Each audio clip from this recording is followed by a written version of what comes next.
Governor Bobby Jindal has announced he's running for president. He's about to take the podium down in Kenner, Louisiana for his official announcement.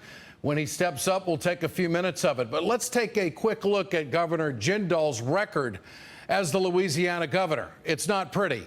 Jindal recently passed a religious freedom executive order giving companies the right to discriminate against gay consumers. He slashed money from the state's higher education system. Higher education in the state of Louisiana is currently facing a $1.6 billion budget shortfall this year in 2015. How do you run on that? He's refused to expand Medicaid under Obamacare in Louisiana. Over 16% of Louisiana residents are uninsured. It's one of the highest rates in the nation. Jindal slashed millions from the state's STD prevention budget and prevented new Planned Parenthood clinics from opening up. He's given over $1 billion in tax breaks to wealthy corporations, including the fracking industry. Big connection to oil in Louisiana, no doubt. Now, this is just the short list. Unfortunately for Jindal, the polling looks as bad as his record. The latest NBC News Wall Street Journal poll has Jindal in 14th place with less than 1%. So how's he going to turn this around? What's he thinking? Not far away is New Jersey Governor Chris Christie, who is at 4%. The scandal-plagued New Jersey governor could make his presidential announcement later next week. Christie might be looking for a job because his New Jersey approval rating is pretty much in the tank right now. Over the last months, since January of 2013, Christie's approval rating has dropped 43 points down to 30%. It's the lowest number ever, with 55% of the voters disapproving of the governor of New Jersey. Meanwhile, here we go. Donald Trump. Now, he may be polling pretty low nationally, but where it counts early on, he's doing pretty good, or could we say he's hired? In New Hampshire, he's doing well. A new poll out of the Granite State shows that Donald Trump in second place at 11%. Now, just behind Jeb Bush, ask yourself the question, do you think Jindal would like to be in second place in New Hampshire? On Tuesday, Donald Trump gave a speech at a dinner for Maryland Republicans. Trump immediately took a shot at the Republican frontrunner Bush.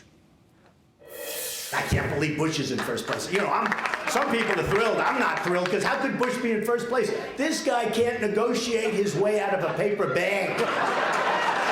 Trump, of course, criticized President Obama's negotiating skills. We have a president who, honestly, is not a negotiator. I don't want him negotiating for me. Everything he makes bad deals. He doesn't know what a good deal is. He's a terrible negotiator. Some people would say he's incompetent. I would not say that. Yes, I would. Donald Trump also made it clear he makes a lot of money for speeches, and he's going to take it. By the way, Forbes just came out and said I'm the highest paid speaker in the world. You saw that, right? Over $1 million a speech. Is that right? More than Clinton.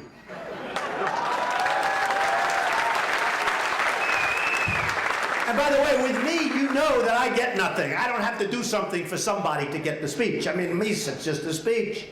So at least Donald Trump is keeping things interesting.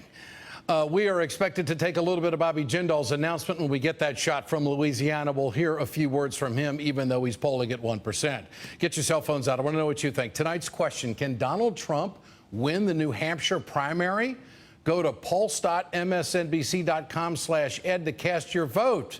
And we'll bring you the results later on in the show. For more, let me bring in Bob Shrum, Democratic strategist and Warsaw professor of politics at USC. Genevieve Wood joins us tonight, a senior contributor with the Daily Signal. Okay, whether you like him, think he's a clown, whatever his policies, he's polling okay where it counts early on, Bob Shrum. What do you make of Trump early on? It's almost as if he's out to make everybody else's life miserable in the Republican ticket. Well, I think that's true. Look, he's a caricature, not a candidate. And at the end of the day, Republican primary voters are going to look at him and say, you're fired. But in the meantime, if you look inside that New Hampshire poll, you understand that while he might be in second place, he doesn't have a lot of room to grow. because his unfavorables are very, very high. On the other hand, I think there's a very good chance he's going to be in those Republican debates. And as you just saw, by the way, in that speech in Maryland, when he stands on the stage with the other candidates, he's going to be a nonstop machine attacking them. So I guess I'm happy that he's in the race because I think it's going to help Democrats. And by the way, I'd be thrilled if he was the Republican nominee. He'd lose in a landslide. Well, he'd be good cable news. There's no question about that. He offers up a soundbite every 30 seconds. Genevieve, all right, what about this? You know, you've got Trump, who's got the TV moxie. He's polished. He can speak. Yep. And he has this air about him. I have everything to gain and nothing to lose. Yeah. That's a tough dynamic to face, isn't it? Well, and he's also, let's not forget, he's got his own money. Right. He's not dependent on a lot of other folks out there or having to raise small dollar donations for folks. He's got his own money.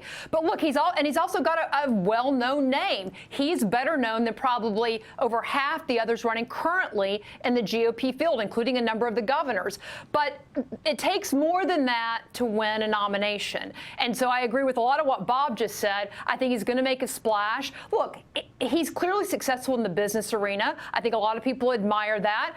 Washington probably could learn a lot from Donald Trump, but I do think that there are some negatives that come with his candidacy. So, you know, how long it will go, we'll have to see. All right. Now, Genevieve, what does Bobby Jindal bring to the table? I listed some of the things that aren't real good about some of the things that have unfolded while he was governor of Louisiana. Clearly, he's a tax break guy for corporations. He has defunded education. I mean, these are things that just don't poll very well with average, everyday folks. What's he bring to the table? And what's he thinking polling so poorly? How can he not see what's happening?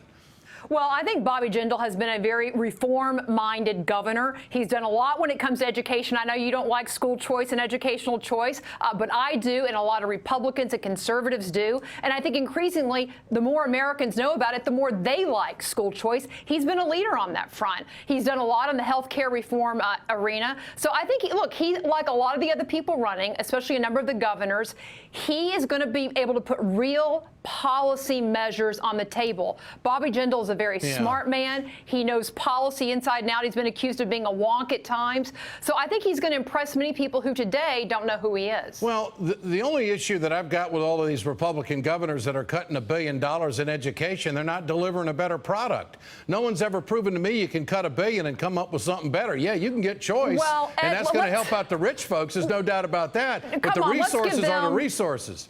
Let's give their policies half the time to work that we've given the national education bureaucracy over the past 30 years to work, when their answer is to spend more money and our grades keep going down. I think Jindal, Governor Jeb Bush, when he was governor in Florida, and others have some good ideas, and that's what's going to play out in these debates. I mean, that's what I'm excited about. Yeah, there are a lot of people running, but there are a lot of smart people running who have new ideas, real reform ideas, and I want to hear them debate it out. I'm willing to listen to new ideas, because closing schools is not what you do to neighborhoods. That's just my philosophy. I mean, I've seen public education in this country work for a long time. And are there, you know, places in America where it could do a heck of a lot better? Absolutely, yes. No doubt about it. But you're not going to make it better by cutting $1 billion. And no one's ever won an election on the heels of talking like that to the people. Say, hey, you know what? I cut $1 billion in my education fund. Elect me. What about that, Bob Shrum? What does Jindal bring to the table? Well, Genevieve and I are going to be in real disagreement here. I don't think he brings much to the table. He has a poisonous relationship with his own legislature, with a lot of the GOP party in Louisiana. David Vitter, who's going to run for governor and I think probably be elected next year, who's the senator from Louisiana, can't stand him, doesn't like being in the same room with him. Look, with a 1% draw in those Republican polls, he's not going to get into the debates unless he improves his position materially. But he's not a very good campaigner. He doesn't come across as presidential. And by the way, you want to talk about health reform? How can you brag about health reform when you have one of the highest rates of people without health insurance in the country? Look, ever since Donald Trump announced, and now we have Jindal, and we're soon going to have Christie, we have a motorcade of Republican candidates. I mean, just car after car after car. But right now we're talking about the clown car. I don't think any of these guys has a serious chance to become the Republican nominee. What about Christie? Can he leave the New Jersey baggage behind and do something nationally? You know, Ted Kennedy used to say that in politics, when the door opens, you have to go through it. 2012, in my view, was Christie's door. He could have been the Republican nominee, and he could have been a formidable candidate. But since then, we've had the embrace of President Obama during the hurricane. We've had Bridgegate. We've had an economic mess in New Jersey with the state's credit rating constantly downgraded. And maybe even more fundamentally, what was a kind of attractive shtick in 2011 and 2012, the perception that this guy was straightforward and candid, has shifted. And he's now seen by a lot of people as a bully and as someone who won't listen. So I think, you know, nominate him. One thing I'm very sure of is Hillary Clinton will carry New Jersey. Okay. And Genevieve, what about Christie? Can he leave New Jersey baggage behind? And is it too late for him to get in right now? Of course, I don't think it is, because nobody's really running away with it. Jeb seems to be consistently leading all the polls, but not by much. No, I don't think anybody right now knows who's going to win the nomination. You may be able to name a couple that you say they're definitely not going to get it, but nobody knows for sure who's going to get this thing. And look, I think elections ought to be about ideas. What about Christie? And if we only, well, so let me say, if we only allow people to jump in who we're sure they're going to win, then basically each party should just maybe have one person get up there, and we don't have to have any real debates, because as we see on the Democratic side, you're not having a lot of debate about ideas or talk about ideas right now, because you don't have to. I think on the Republican side, having multiple voices, multiple ideas will bring forth a lot better debates on ideas themselves. And look, Chris Christie, you know, you talk about, is he popular in New Jersey?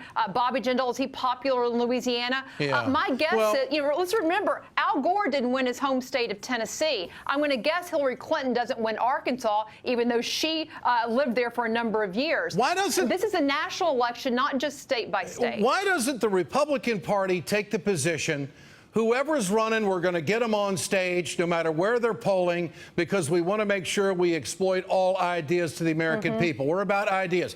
I mean, you could put names in a hat and draw them and have a lottery, and this candidate's going to this debate, this candidate's going to that debate. I mean, they're excluding voices. I mean, polls don't mean anything if you got money.